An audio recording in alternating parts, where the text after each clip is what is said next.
Amigos y amigas, sean todos ustedes bienvenidos. Un saludo muy especial en nombre de la Administración Municipal, del alcalde Luis Carlos Casas Alvarado y de todo el equipo de la Administración Municipal. Hoy, en nuestros tradicionales podcasts, un día más para reflexionar, un día más para compartir, un día más para pensar y, ¿por qué no?, un día más para saber qué nos está pasando. Hoy, invitados especiales como siempre. Karen Orjuela. Karen, bienvenida a nuestro podcast. Muchas gracias. Saludo muy especial para ti, para los amigos que nos están escuchando. Cuéntanos quién es Karen Orjuela. Bueno, Karen Orjuela es psicóloga. Karen Orjuela es una mujer de 32 años, con una historia bien cambiante, bien diferente, de pronto con vivencias diferentes a las de todo el mundo. Karen Orjuela, ante todo, es mamá, ¿sí? Bueno, no sé si voy a entrar un poco en el tema. Bueno, para que nuestros oyentes y las personas que nos están viendo, el tema de hoy, ya conocimos quién era Karen, pero sí hoy vamos a hablar de un tema que desafortunadamente pasa y que nunca se conoce y que pasa muy seguido, que es muy común en las mujeres. Estamos hablando sobre el duelo posparto y el duelo gestacional. Algo que te pasó a ti. ¿Cómo fue eso? ¿Cómo te pudiste dar cuenta y cómo fue esa reacción en tu mente y en tu cuerpo? Bueno, primero que todo, pues fue súper difícil, sobre todo porque mi embarazo fue muy adolescente, que es otro tema que creo que abunda por estos tiempos. Obviamente no soy tan chiquita, pero pues en mis tiempos también se veía mucho. Entonces soy mamá a los 17 años, en el colegio, estaba en 10º grado. Bueno, tengo un hermoso hijo en el cielo, se llama Juan Manuel Huitrago. Juan nace el 16 de agosto y yo estaba, pues, como te dije, en 10º, tenía 17 años y mi bebé nace en la clínica Santa Ana y mi hijo muere a las 4 horas de nacido. Un proceso supremamente difícil para mí, difícil para la familia. Un embarazo adolescente, afrontarlo, pues no solo lo afronta una mamá, lo afronta toda una familia, unos papás, unos abuelos, y viene la muerte, que es otra cara, ¿no?, de la moneda. Algo que de pronto nosotras como mamás no esperamos. Siempre esperamos llegar a la casa con un hijo. Tú te preparas en tu embarazo y esperas llegar a casa y tener un bebé, verlo crecer, que llore, cambiar pañales y todo este proceso, y pues que tú llegues con los brazos vacíos, sin una barriga, sin un bebé, sin unas cosas, trae como unas consecuencias bien difíciles. El impacto inicial, ¿no? Quedar embarazada a tan corta edad, ese es uno de los primeros impactos. Esa presión social y presión familiar, me imagino que fue también muy difícil. Y posteriormente, pues el desenlace desafortunado que tú tuviste, pues más duro todavía. En ese momento, cuando ya tú pierdes a tu bebé, ahí, en ese momento, ¿qué le pasa a Karen? Bueno, en ese momento, yo digo que se me parte la vida en dos, ¿cierto? Soy fiel creyente que los hijos llegan y significan algo para cada papá, para cada mamá. En mí, Juan es fuerza. De pronto las personas dirán, ¿por qué fuerza? Porque pues de verdad se me partió la vida en dos. Llegar a tu casa, llegué y por supuesto que ya no encontré nada de mi bebé, porque pues mis papás, por recomendación del psicólogo, pues habían sacado todas las cosas que teníamos. Había tenido el baby shower 8 días antes, tengo mi bebé pues a los 7 meses de embarazo. Verme delgada, los cambios físicos y el vacío en el corazón. Todo el tema espiritual, viene algo difícil ahí. Yo siento que toda cosa que tú pasas tiene consecuencias en tres, o bueno, yo como psicóloga lo puedo decir, como en 3 aspectos importantes: físico, mental y espiritual. Entonces, en lo físico, lo que te digo, verme delgada, en mis cambios físicos, es leche que me salía y pues obviamente unos medicamentos para parar una lactancia, todo supremamente difícil, doloroso. La parte emocional, la pérdida, el vacío, yo estaba preparada, ¿qué pasa? ¿Cierto? Y en la parte espiritual, cuando Juan muere, inicialmente yo decía, bueno, si Dios lo quiso así, fue por algo. Fueron muchas cosas. Juan muere el 16 de agosto, aproximadamente a las 6 de la tarde, 6:30 de la tarde. Y más o menos a las 11 de la noche encuentran un bebé botado detrás del hospital en la basura. Entonces aquí empiezo esa pelea con Dios, porque yo decía, bueno, porque Dios le da hijos a quien no los quiere. Yo sí lo quería. Entonces empiezo con un tema ahí espiritual, una pelea con él durísima, un divorcio, digo yo, totalmente me divorcié de Dios mucho tiempo. Entonces empieza como a afectarme realmente los tres aspectos. Escucharte realmente tiene un impacto en las personas. Y yo sé que muchos que nos van a estar escuchando y viendo van a ver ese choque inicial. Pero aquí no termina la historia de Karen. Aquí, pero hablemos en ese momento. ¿Hubo sanación a pesar de la ausencia de ese hijo? Porque yo estoy seguro que si le preguntábamos a nuestros oyentes cuál es el dolor, uno de los dolores más grandes que puede existir, creo que es la pérdida de un hijo. Y eso creo que es una constante en todos los padres de familia. Pero ¿hubo sanación en ese momento? ¿Hubo algún tipo de paz en la pérdida de ese hijo? Bueno, te cuento. Es un proceso bien largo, demasiado largo. Yo creo que Juan en este momento, en este año, cumpliría 16 años. El año pasado, que fueron sus 15, me pegó durísimo.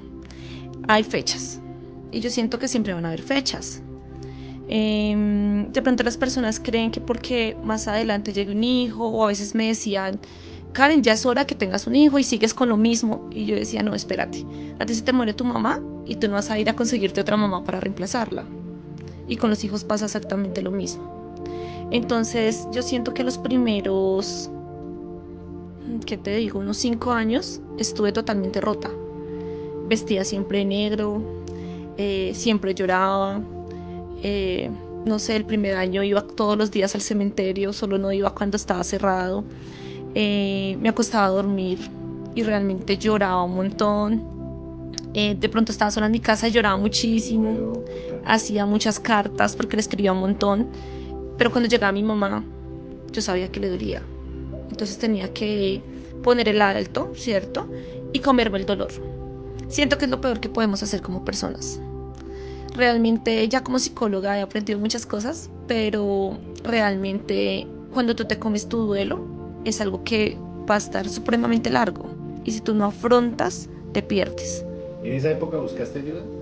Bueno, tuve una ayuda psicológica que pues por supuesto que es la que nos da la EPS, que yo creo que es la que todo el mundo tiene, pero pues sinceramente el tiempo, el tema de salud, que aquí en Colombia no es lo mejor, el acompañamiento sí se hace, pero es muy corto. Mi mamá tenía una bebé pequeña también, entonces mi hermanita y Juan se llevan un año exacto, ni siquiera un año, como 10 meses. Entonces el psicólogo le recomienda a mi mamá que me deje pasar tiempo con Juliana para que yo pueda ir concluyendo la maternidad, digámoslo así. Entonces yo siento que Nana en mi vida fue una niña que me ayudó un montón con el tema de sanar. La alivio. Sí, claro.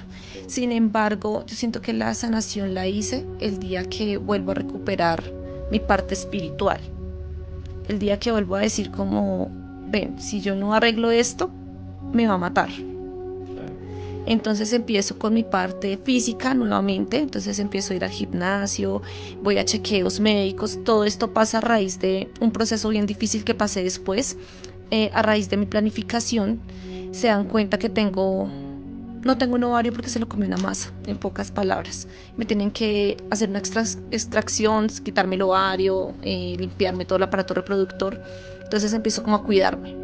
Me dicen que no puedo tener hijos, entonces llega otra parte que es súper dura, porque a pesar de que yo ya llevaba un tiempo diciendo no voy a tener hijos, no voy a tener hijos, no voy a tener hijos, y el día que pasó fue entrenarme, o sea, como enfrentarme frente a lo que creía que no quería, pero sí quería, porque el corazón de mamá, pues siempre va a querer. Por supuesto. ¿Sí? Y sobre todo cuando ya viviste la situación.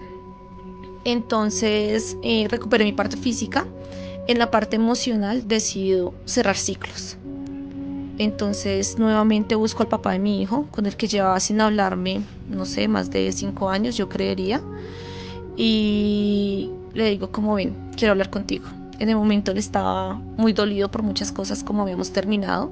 Nunca supimos afrontar el tema de la muerte de Juan. Entonces yo le digo, ven, no quiero volver contigo, pero quiero que hablemos. Entonces empezamos a hablar y él intentaba que yo no llorara, porque yo sé que a él en su corazón de papá le dolía un montón. Sé aún en la actualidad que en el corazón de papá le duele un montón, porque somos papás de un ángel y siempre va a haber un vacío y siempre vas a ver una persona de 15 años y vas a decir, uy, así debería estar. Claro. ¿Sí?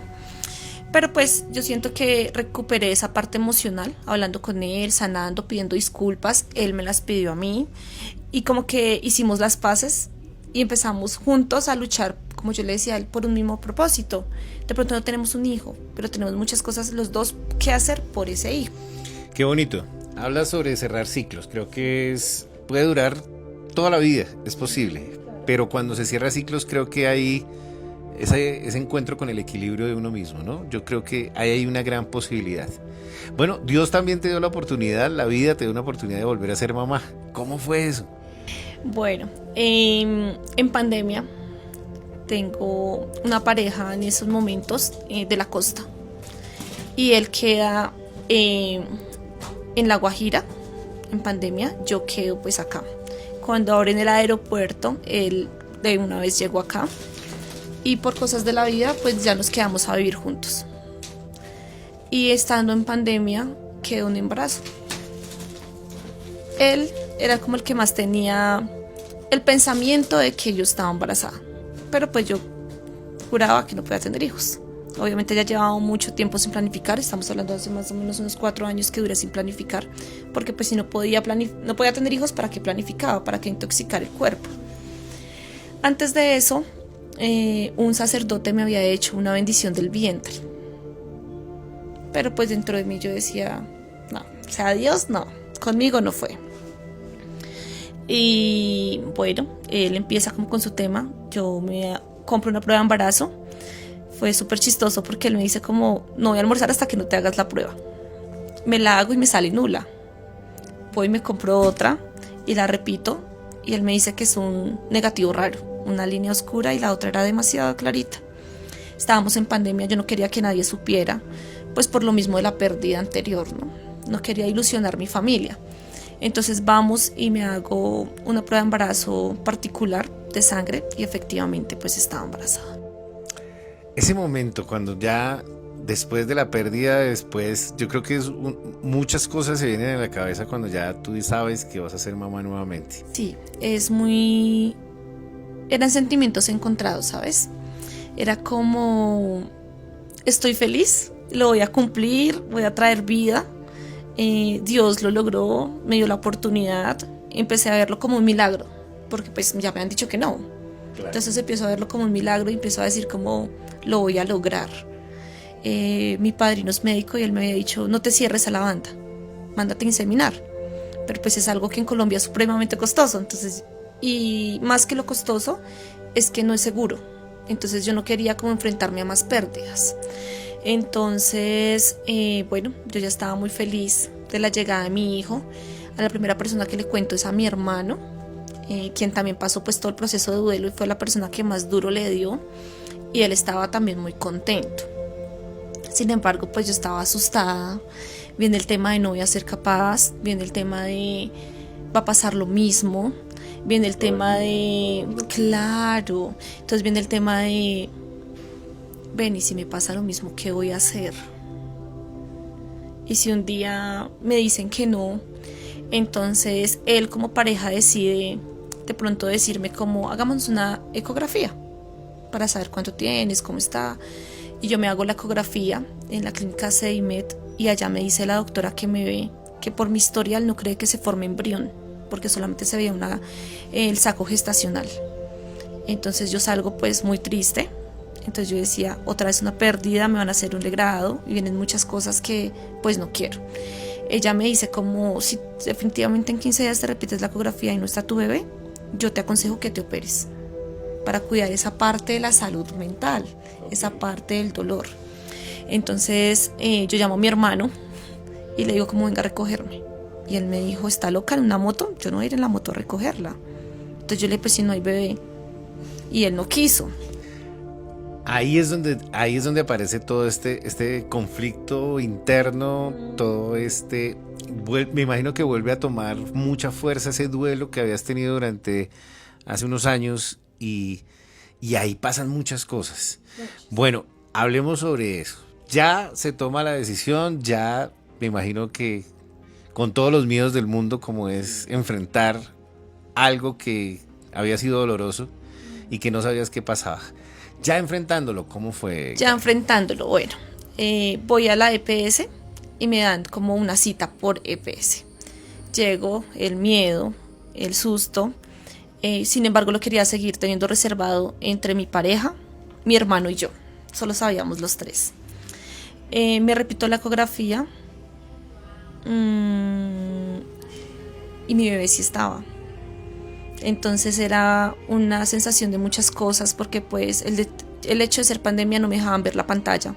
Entonces era una ansiedad y unas cosas ahí locas de que yo quería voltear a mirar el televisor y la doctora me decía no y no. Entonces yo le dije no, ven, quiero explicarte, yo perdí un bebé y pues estoy muy ansiosa, no sé si tengo bebé o no tengo bebé.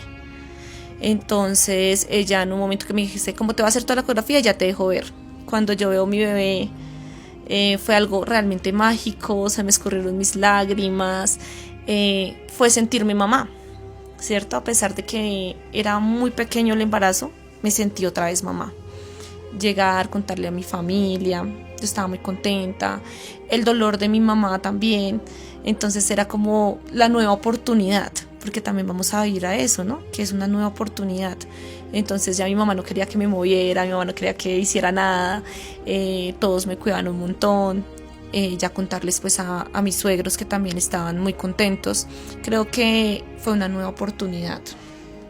Mira lo que dices, una nueva oportunidad. Sinceramente sí fue duro, porque habían días de días. Habían días que ya mi bebé se movía y yo me tocaba la pancita, ¿cierto? Algo que hace toda mamá cuando siente un bebé. Pero después yo decía, no, espérate, no me quiero ilusionar. Y a veces le decía a mi pareja, es que él no es mío hasta que no esté en la casa. Claro. Entonces me pasaba eso. O a veces yo le decía como, te amo un montón. Y después, Karen, no te ilusiones, todavía no es tuyo. Entonces era como esa guerra y ese conflicto con el que uno siempre vive. Cuando ya llega ese ángel, ya llega ese muñeco, como yo les digo, sucede algo muy extraño también, que es el tema específico hoy del duelo posparto, ese duelo gestacional. Con todo lo que sucedió y con esa felicidad ya teniéndolo, que lo hablábamos fuera de micrófonos, porque eso es una felicidad muy grande, tener y esperar un hijo. ¿Qué pasó, Karen? ¿Qué pasó con ese duelo y ese duelo posparto? Bueno, fue re duro. Yo siento que mi duelo empieza a los 6 meses de embarazo. Porque empiezo a hacer trabajo de parto. Entonces me ingresan a un área que se llama ARO en el hospital y me dan salida. A los 8 días tenía un control de la hospitalización porque pues estaba dilatada y me mandan a una ecografía a Bogotá. Voy a la ecografía, voy a mi chequeo con el médico especialista y él me revisa y me dice, tu bebé no ha crecido, tu bebé no ha subido de peso, y sigues haciendo trabajo de parto. Obviamente yo una cita, 7 meses de embarazo, no llevaba una pañalera, o sea, nada. Estaba supremamente asustada. Y yo siento que ahí empieza mi duelo nuevamente, ¿cierto? O lo que llaman la depresión posparto. Y yo creo que la mía fue preparto, o sea, empecé antes de. Entonces intenté estar tranquila, veía a todo el mundo en la sala de partos angustiado con sus dolores. Todas las mujeres llevamos cada proceso diferente, y no solo las mujeres, sino las personas, ¿cierto? Pero pues en el parto sí, obviamente somos mujeres. Entonces veía chicas que se retorcían del dolor, muchas cosas, y yo siento que mi susto o mi preocupación no me dejaba sentir mucho dolor. Me dan una habitación y sigo perteneciendo al área de partos, pero me dan una habitación porque me van a tener hospitalizada y me van a hacer alargar el embarazo lo que más pueda. Más o menos a las 4 de la mañana llega una doctora a hacerme pues tacto, y cuando ya me hace el tacto me dice, mamá, y me pasa el celular y me dice, llama a un familiar y dile que se venga ya y que te traiga cosas porque tu bebé va a nacer. tengo que desembarazarte, el bebé no puede sufrir, sigues dilatando, tienes contracciones, y empieza a decirme un montón de cosas, y me dice, ¿por qué no me habías dicho? Y yo dentro de mí decía, pues sí sentí dolores, pero pues nada que no hubiera sentido. Entonces empieza la preocupación y la culpa de, ¿y si no actué a tiempo? ¿Cierto? Yo intenté estar lo más tranquila que pude. Cuando llega el momento en que me van a subir a la sala de preparación para la cirugía, yo estaba muy angustiada. O sea, te juro que ahí me rompí. Ahí fue el momento. Ese fue el detonante. Entonces yo miré a la doctora cuando me llevan en la camilla y ella me dice como, yo creo que mi cara lo reflejaba, porque ella me coge la mano y me dice, Karen, no te preocupes, tu bebé ya tiene cama en UCI, estamos preparados, no volverá a pasar lo mismo. Cuando ella me dijo eso, mis ojos se llenaron de lágrimas y yo lo único que le dije fue, bueno, tenía mucho miedo, demasiado. Me suben allá, me preparan, uno piensa que eso hace rápido, pero no. Cuando llego a la sala de cirugía, pues todos eran como muy humanos, porque pues saben que tú pasaste un proceso, ¿no? Yo siento que el portarse juiciosa en el área de la salud también sirve. Entonces estaba reconsentida. Entonces empiezo como todo el proceso, me empiezan el anestesióloga pues me aplica la anestesia, todo. Deimar nace con una canción que me dedica su papá cuando éramos novios, que se llama La Promesa. Entonces fue pues muy mágico, porque era una canción de los dos y en ese momento se convirtió en una canción de los tres. Cuando lo escucho llorar, fue el momento. Yo entré en shock, me puse a llorar horrible, me temblaban las piernas, me temblaban las manos y no me podía calmar. Nunca en mi vida había llorado como ese día. El solo hecho de escucharlo llorar. ¿Y esas lágrimas eran de miedo o esas lágrimas eran de felicidad? ¿Esas lágrimas eran de qué? ¿Cómo puedes describir ese momento y esas lágrimas, ese sentimiento? Yo creo que era un poquito de todo. De todo. En un momento era miedo porque no lo escuchaba llorar. Yo lo quería escuchar llorar ya, pero yo escuchaba que pues obviamente ellos los limpian, que no tenga líquidos en sus pulmones. Entonces yo empecé como, Deimar, llora duro, tú puedes, hijo. Era lo único que le decía. Y cuando él llora, pues empiezo yo a llorar y entro en este cuadro que te estoy diciendo. Y realmente es súper difícil, o sea, calmarme. La anestesióloga fue la que me calmó. Empezó a decirme como, tienes que estar tranquila, tu bebé está bien. Creo que fue tan emotivo el momento que el ginecólogo se levanta y me dice, ¿cómo quieres darle un beso? Y yo le digo, sí. Y me dice, pero no lo puedes tocar porque lo vas a contaminar. Me bajo mi tapabocas porque fue en pandemia y le doy un beso en la frente. O sea, verlo fue lo más mágico. Ahí pasa del miedo, ¿cierto? La tristeza de sentir que Juan también lo escucho llorar y se me va. Y paso a la felicidad. Entonces siento que fueron como los 3 momentos en segundos, porque literal fue segundos. Nuevamente entro en crisis, digo yo, en crisis emocional. A las 4 horas de nacido, porque empiezo a mirar la hora, ¿no? Yo le pregunto a ella, ¿a qué horas nació? 10:19 me dijo. Y yo, listo.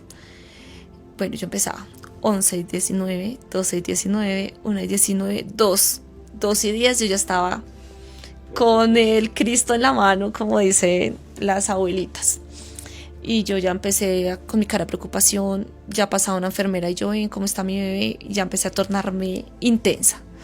Entonces una doctora me dice como, no te preocupes, yo me cambio, voy a la UCI, miro cómo está el bebé y te digo, igual él está bien, porque las malas noticias son lo primero que se sabe.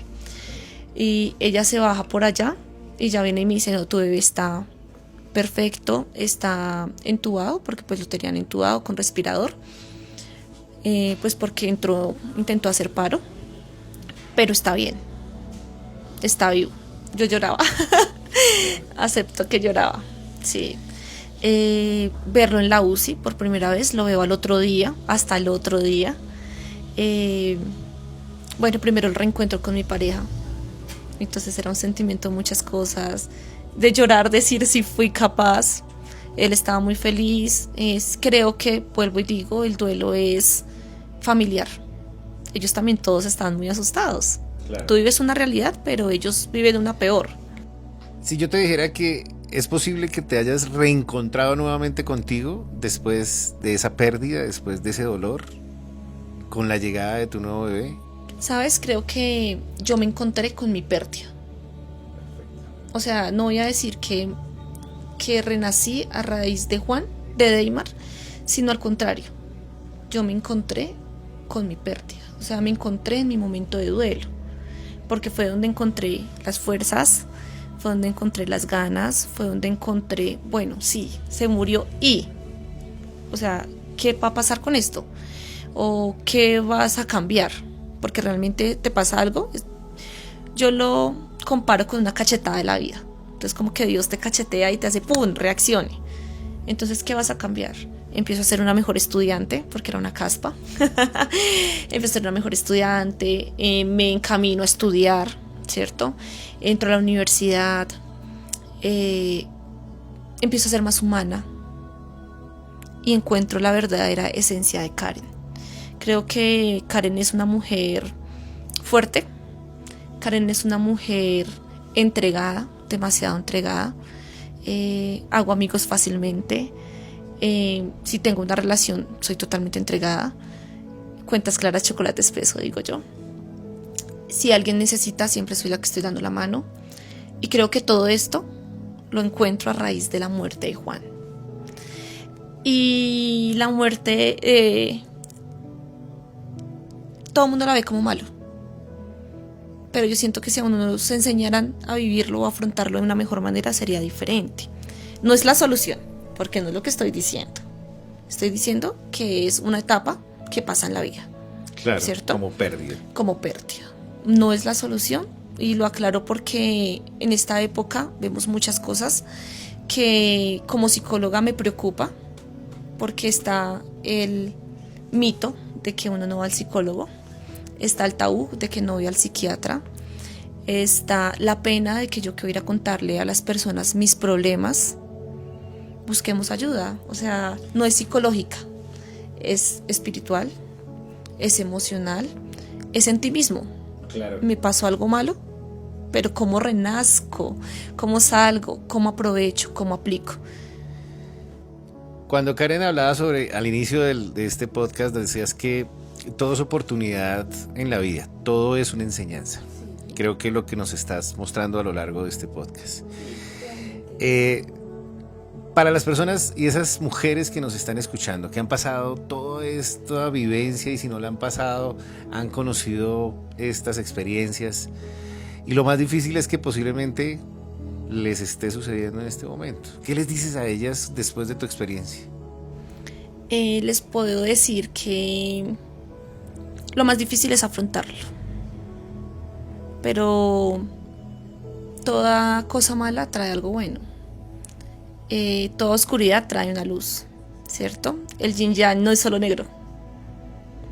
En la oscuridad tiene algo blanco y en lo blanco hay algo de oscuridad. Yo no puedo valorar lo bueno si no conozco lo malo. Y no me puedo quedar totalmente en lo malo si no hubiera lo bueno. Entonces, no solamente para las personas que han tenido una pérdida, no solo para las personas que han tenido un duelo, sino también para las personas que están en un embarazo y están solitas. Viene otro tema que es supremamente difícil. Para las mamás que lo tienen todo, pero no se sienten y no se hallan, a pesar de que su bebé está bien. Y vienen unos cambios físicos, vienen unos cambios emocionales, vienen unas hormonas, vienen muchas cosas. Yo siento que las separaciones también muchas llegan a raíz de tener un bebé, porque realmente las hormonas, realmente no te encuentras, no te hallas. Entonces lo que yo les podría decir en este momento como mamá es que luchen y sean muy fuertes. Dependen unos bebés de nosotros. Y si de pronto me van a decir, pero no puedo con mi vida, voy a poder con la de un bebé, siempre podemos.